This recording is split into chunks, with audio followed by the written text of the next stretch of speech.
Сите, ако внимателно ги испитаме вестите што доаѓаат од целиот свет,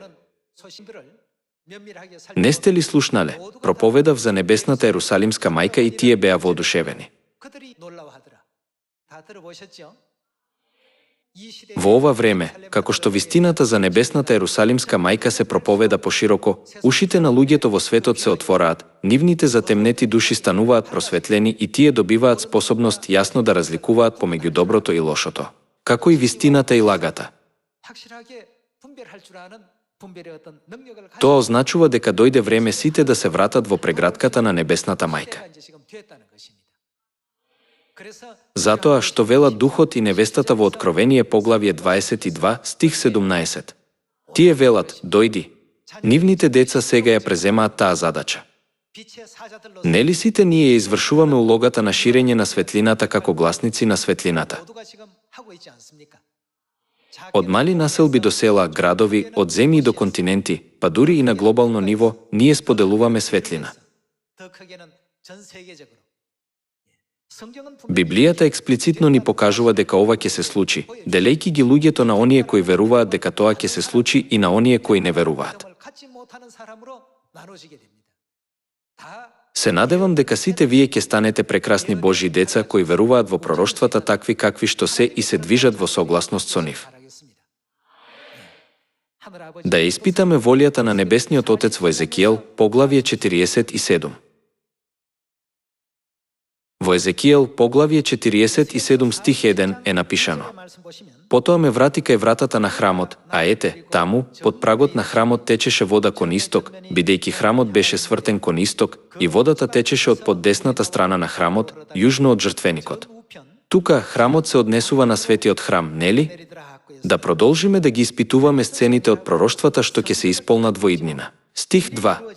Ме изведе низ северната врата и од надвор ме поведе кон надворешната врата, по патот, свртен кон исток, каде што водата течеше од десната страна. Кога тој човек појде кон исток, во раката држеше јаже. Тогаш тој измери 1000 лакти и ме поведе преку водата. Водата беше длабока до глуждовите.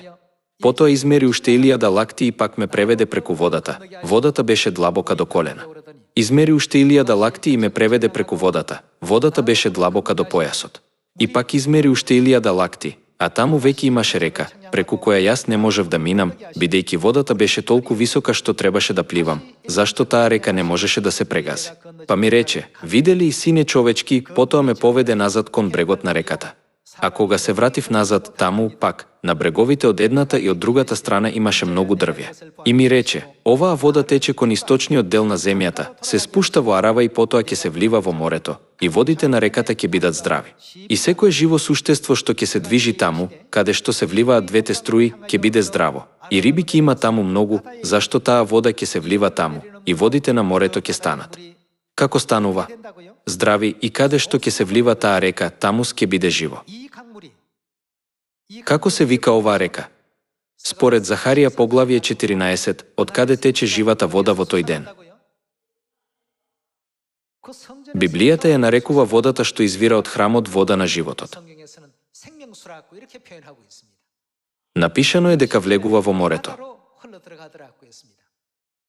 Како што добро знаете, Откровение поглавје 17 стих 15 го символизира морето како човечко општество, нели? На крајот на краиштата, додека славата на вистината на небесната Ерусалимска мајка се тече во морето, во целиот свет, што ќе стане од овој мртов свет? Се обновува и се претвора во свет што оживува.